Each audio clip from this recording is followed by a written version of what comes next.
মাজার ভাঙার হুকুমটা তো এখান থেকে আসে না। যেখানকার টাকা খেয়ে এরা এগুলো করে সেখান থেকে হুকুমটা আসে। এরা তো টাকার দালাল, টাকা খেয়ে দালালি করে, মাজারের বিরুদ্ধে রুখে দাঁড়ায়, মাজার ভাঙচুর করে, লুটপাট করে।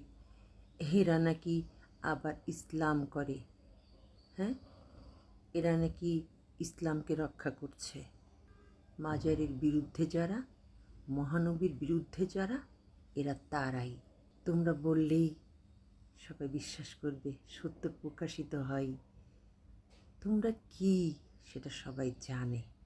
তোমরা ইসলামের নাম করে, ইসলামের পোশাক পরে মাজার ভাঙো, দালালি করো, টাকা খাও। হ্যাঁ, উগ্রবাদীরা বেহেশতে প্রবেশ করবে। সূরা ফজরের ২৭ থেকে ৩০ পড়ে দেখো। আর তোমরা এটা জানো, তারপরেও করো, কারণ তোমরা দুনিয়া ভোগী।